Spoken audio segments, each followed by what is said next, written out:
Hello दोस्तों, good afternoon. अभी time जो है दोपहर का 3 बज चुका है और आज का जो डेट है वो 4 जनवरी 2025 and welcome back to another new video. सुबह मैं कुछ काम के लिए कलकत्ता गया था, इसलिए जो है सुबह शॉप आज बंद था। अभी आया हूँ, दोपहर 3 बज चुका है, तो घर में आके लंच किया। लंच करने के बाद शॉप पर आया तो मेरे पीछे देख रहे हो एक ई रिक्शा खड़ा है। तो इसका गियर बॉक्स का थोड़ा बहुत काम है। पहले भी मैंने एक ऐसा वीडियो बनाया था तो उसको बहुत अच्छा आप लोगों ने रिस्पांस दिया। लगभग 20K से ज़्यादा उसका व्यू हुआ था। और उधर में भी एक ब्लू कलर का ई रिक्शा है जिस राइट या लेफ्ट साइड में कटा हुआ है। मगर पहले जो है इस ई रिक्शा का ना हम गियर बॉक्स जो होता है उसको खोल देंगे, उसके बाद आपको दिखाते हैं कि उसका प्रॉब्लम क्या है और उसको कैसे ठीक किया जा सकता है। और खोलने का तरीका और उसे फिटिंग करने का तरीका, ये दोनों तरीका जैसा। और मेरे चैनल पे आप नए हो तो चैनल को प्लीज़ सब्सक्राइब कर लीजिए और एक लाइक और एक शेयर जरूर कर दीजिएगा। ताकि तो दोस्तों इसका गियर बॉक्स हम खोलने वाले हैं, मगर ऐसा अगर गोटा वाला डिफरेंशियल रहेगा तो इसको कैसे खोलना पड़ता है आप पहले देख लीजिए। देखिए इस साइड का चक्का भी उठा दिया हो और इस साइड का चक्का भी ऊपर कर दिया हो। तो इसके बाद क्या करेंगे, इसके बाद ना दोनों साइड का चक्का खोलना होगा, बियरिंग खोलना होगा। वो मैं आपको स्टेप बाय स्टेप दिखाती हूँ कि क्या क्या खोलना पड़ता है।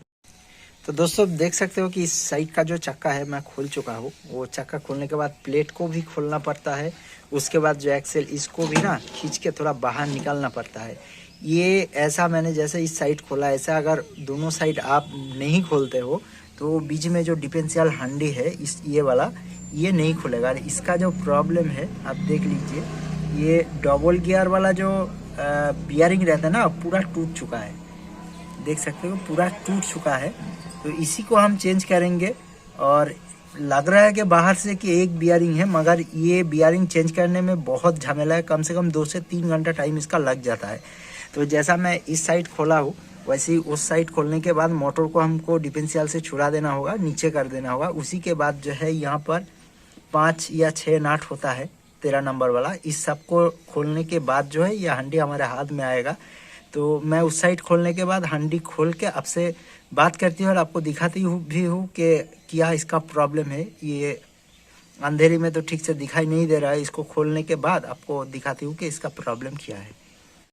तो दोस्तों इसका दोनों साइड का चक्का खोलने के बाद एक्सेल जो है उसको थोड़ा सा बाहर निकालने के बाद ये देखिए यहाँ पर जो है 13 नंबर का बोल्ट मिलेगा। ये बोल्ट हम खोल देंगे तभी जो ये हमारे हाथ में आएंगे। मगर यहाँ पर जो है एनाबॉन्ड आठा, जो पैकिंग आठा होता है वो मरा हुआ है। इसको थोड़ा लकड़ी से ना धक्का देने से ये बाहर आएगा। तो पहले मैं इसको खोल लेती हूँ, उसके बाद आपको दिखाती हूँ तो ये इसका क्या कंडीशन है। तो दोस्तों देखिए इसको सारा नट खोलने के बाद जो है ये हमारे हाथ में आएगा। तो ये एक यूफिंग मॉडल का गियर बॉक्स होता है और इसका देखिए ये डबल गियर का जो बियरिंग है ये टूट गया है। ठीक है, इसको चेंज करने का बहुत झमेला होता है। अगर ये मंदिर आपका ख़राब रहेगा ना तो ये 4 नाट खोल के आप इसको चेंज कर सकते हो। मगर इसको चेंज करने में बहुत झमेला है क्योंकि इधर भी एक ऑयल सील लगा हुआ रहता है, एकदम रिपीट ऑयल सील है। इसको निकालना भी बहुत झमेला है। तो अभी हम सबसे पहले इसका मंदिर जो है इसको खोलेंगे और उसके बाद ये वाला खोलेंगे। उसके बाद जो है इसके अंदर भी एक बियरिंग रहता है 62 का और इधर भी एक 62 और ये मोटर के लिए होता है 62 बियरिंग। इसके अंदर 3 62 का बियरिंग रहता है और इधर में ये मंदिर को पकड़ के रखते हैं 6006 दोनों साइड का। ठीक है, तो सबसे पहले हम इसको खोलेंगे, यहाँ से हटा देंगे। उसके बाद ये डबल गियर जो होता है डबल गियर को निकालेंगे हम। ये भी हो सकता है कि एक साइड बियरिंग टूट जाने के कारण ना डबल गियर के ऊपर बहुत सारा प्रेशर आया है और इसमें जो है थोड़ा बहुत दाग आ सकता है। ये तो हम इसको निकालने के बाद ही देख के बता सकता हूँ। तो चलो दोस्तों पहले इसको खोल लेते हैं, उसके बाद आपको दिखाती हूँ कि इसमें दाग है या नहीं है। तो दोस्तों ये जो इसका मंदिर है मैं इसको खोल चुका हूँ चारों नाट के साथ। तो अभी जो है आपको डबल गियर देखने को मिलेगा, ये सामने नहीं है। तो इसका डबल गियर में ना थोड़ा बहुत दाग आया है, मगर उसके लिए इसको चेंज करने का ज़रूरत नहीं है। तो अभी इसको खोलना पड़ेगा। तो सबसे पहले देखिए यहाँ पर जो है एक लॉक लगा रहता है। ठीक है, ये लॉक जो है बियरिंग को सपोर्ट में रखता है। ये लॉक तो चलिए इसको लॉक जो है पहले खोल लेते हैं। तो दोस्तों ये दो साइड का जो लॉक होता है इसको हम खोल दिया हो। इसके बाद देखिए इधर का बियरिंग जो है सही है और इधर का टूटा हुआ। तो इसको निकालने के लिए ना इधर से ये डबल गियर को थोड़ा ठोकना होगा। तो दोस्तों इसको हम ठोक के बाहर निकाल चुका हूँ। ये साइड का बियरिंग कि ये सही है, मगर इस साइड का जो है टूटा हुआ है। तो इसको हम अगर यहाँ से नहीं निकालेंगे तो ये डबल गियर जो है बाहर नहीं आएगा। तो हमें जो इसको भी बाहर निकालना पड़ता है। बंद। तो दोस्तों ये पूरा कंप्लीट खोला हो गया। अभी इसको फिटिंग करना है। तो ये दोनों साइड का जो 62 एक का बियरिंग था इसको हम चेंज करेंगे, मगर डबल गियर में उतना दाग नहीं आया कि कहीं पर बैठ गया है, ऐसा दिखाई नहीं दे रहा है। इसलिए जो है हम डबल गियर इसी को लगा देंगे। और मंदिर जो है वो तो पहले से सही था, अभी तक सही ही है। तो इसको जैसे खोले थे ऐसे ही फिटिंग करेंगे और इधर भी ऑयल सील लगा देंगे, इधर भी ऑयल सील लगा देंगे। उसके बाद जैसा था कम्प्लीटली ऐसे ही फिटिंग करके इसको छोड़ देंगे। तो दोस्तों इसको हम अभी फिटिंग कर रहे हैं, खाली डबल गियर को कैसे लगाते हैं वही आपको दिखाएंगे। इसको साफ कर लेते हैं थोड़ा। तो सबसे पहले डबल गियर को आपको इधर लगाना है, मगर डबल गियर किस साइड से घुसता है एक बार अच्छे से समझ लीजिए। ये देखिए इधर से जो है मोटर का सैफ्ट घुसता है और ये वाला मोटर के सैफ्ट के साथ होता है और ये वाला जो है ये पेनियम के साथ होता है। तो जब भी इसको घुसाएंगे ना, अगर ऐसे करके घुसा देते हो इसको बाद फिटिंग करते तो मोटर अंदर नहीं घुसेगा।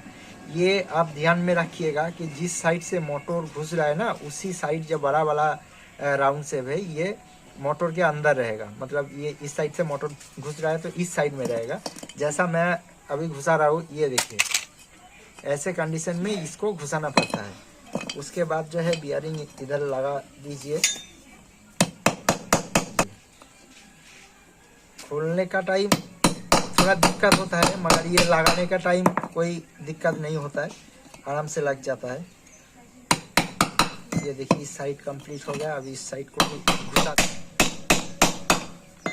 ये उतना ही घुसाइए जब तक। तो देखिए इसका लॉक वाला जो जगह है वो अभी तक बाहर नहीं आया, मतलब और भी अंदर जाएगा बियरिंग।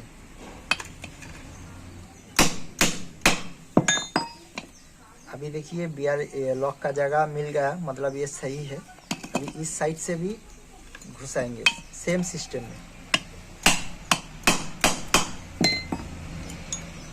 ये देखिए इधर भी लॉक का जगह आ चुका है और ये देखिए एकदम बिल्कुल बीच में आ गया है। ठीक है, तभी इसके बाद क्या करेंगे, इसके बाद इसका जो लॉक है इसको हम इधर फंसा देंगे।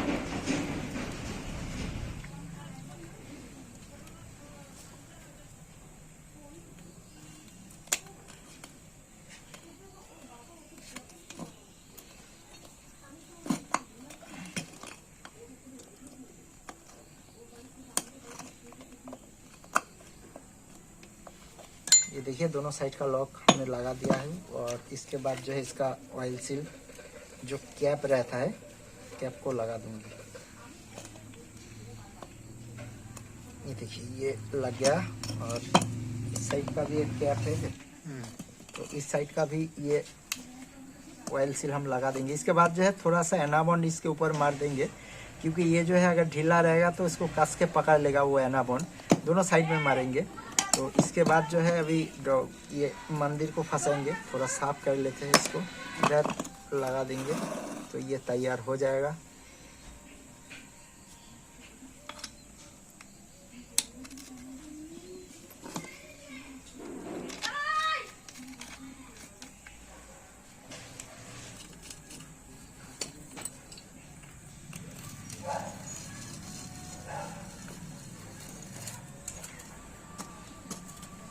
तो दोस्तों इसको अच्छे से टाइट कर देना। हाँ, ये अगर ढीला हो गया ना तो ये बेबल ये मंदिर जो है ये काट सकता है, क्योंकि ये जगह पर नहीं रहेगा। थोड़ा हट जाने से इसका डबल गियर के साथ कनेक्शन जो है सही नहीं होगा और ये जो है ख़राब हो सकता है। तो इसका जब टाइट करेंगे ना तो इसको ध्यान में रख के टाइट कीजिएगा ताकि वो लूज ना रह जाए।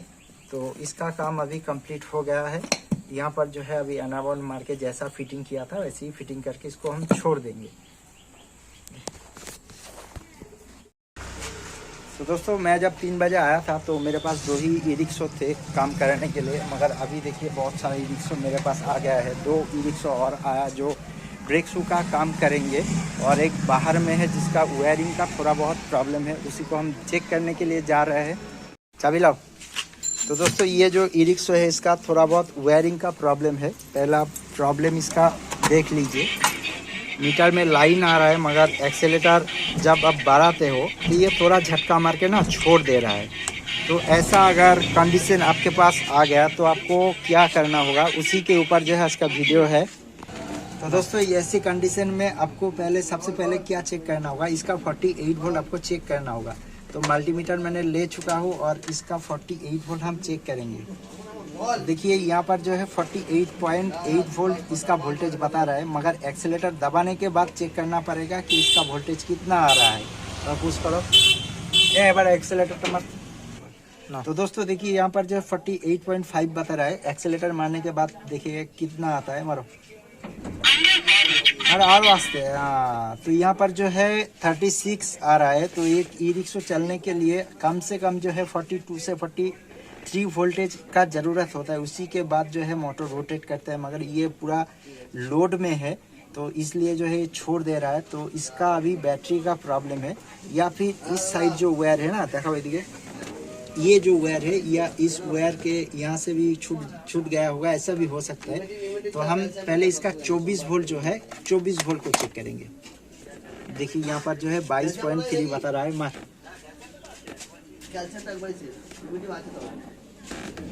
हाँ, तो देख सकते हो दोस्तों ये जो 2 बैटरी है ना ये सही है, 24 वोल्ट से आ रहा है, क्योंकि 48 वोल्ट तक तो इसका प्रॉब्लम कुछ नहीं।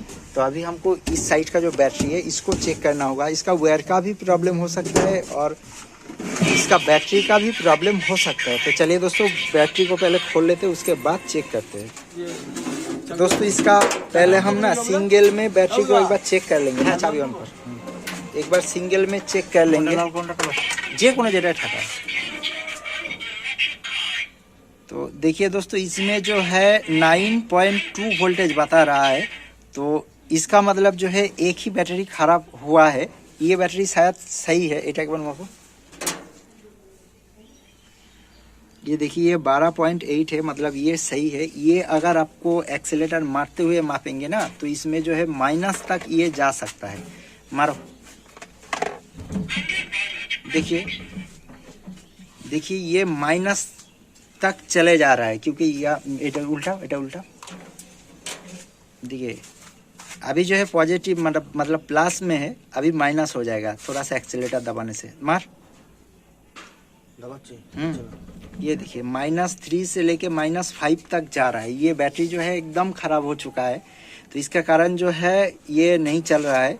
तो प्रॉब्लम इसका यही था कि एक बैटरी का प्रॉब्लम था। इसको अगर चेंज करके पुराना वाला भी इसके साथ लगा देंगे तो इसका बैटरी का जो कंडीशन है कम से कम 5 से 6 घंटा इजीली चल जाएगा। तो इसको बिना चेंज किए ये ई रिक्शा नहीं चलेगा। कभी कभार जो होता है ऐसा डैमेज बैटरी भी ना ग्रेविटी उठ जाता है और उसके कारण जो है 1-1.5 घंटा चल जाता है, मगर ये नहीं लग रहा है कि चलेगा। तो इसका खेल ख़त्म, इसको चेंज करना होगा।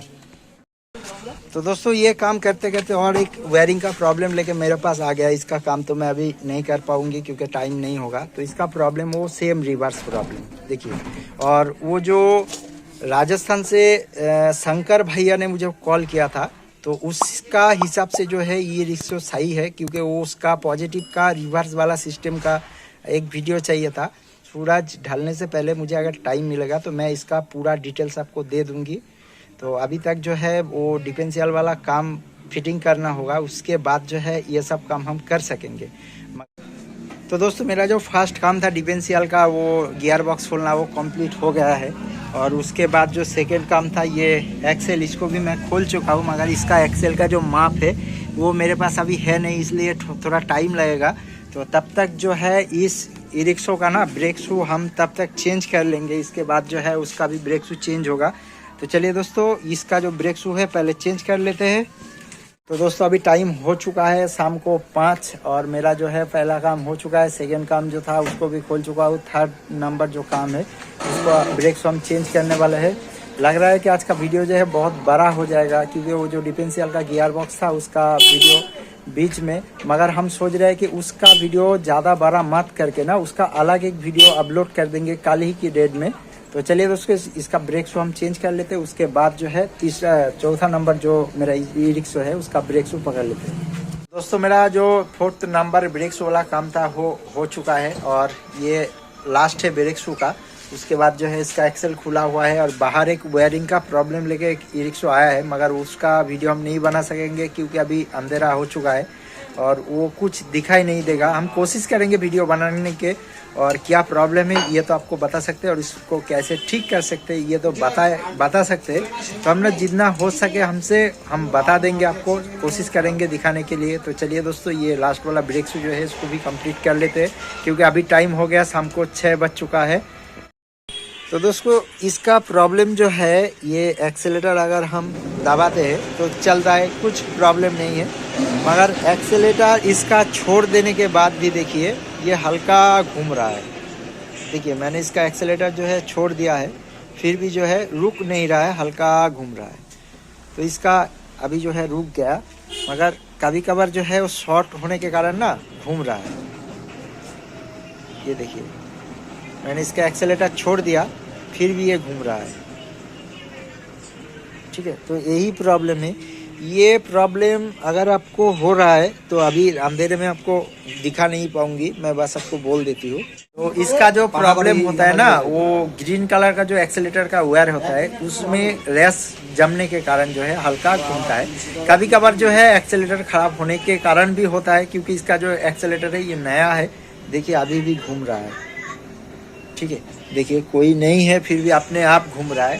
तो पुराना एक्सेलेटर अगर आपके ई रिक्शा में लगा हुआ है तो मेन प्रॉब्लम वो पुराना एक्सेलेटर के, अगर नहीं नया एक्सेलेटर डालने के बाद भी हो रहा है तो उसका जो ग्रीन वायर होता है उसमें कहीं ना कहीं पर रेस जम गया है। तब क्या करेंगे, उसका अगर कपलर का आप इंतज़ाम कर सकते हो तो कपलर सिस्टम उसको लगा सकते हो, नहीं तो उसको काट के बस जोड़ दो।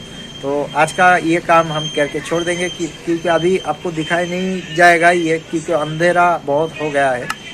और आज की वीडियो जो है यहीं पे होगा ख़त्म। कल मिलते हैं फिर दोबारा। हम ये साफ़ सुथरा टूल्स वगैरह जो है उठा के लास्ट में आपको एक बात ज़रूर बताएंगे। तो दोस्तों कुछ देर वेट कीजिए, मैं ये गाड़ी का काम जो है उसको कंप्लीट करने के बाद, टूल्स वगैरह साफ़ सुथरा सब कंप्लीट करने के बाद आपसे बात करती हूँ।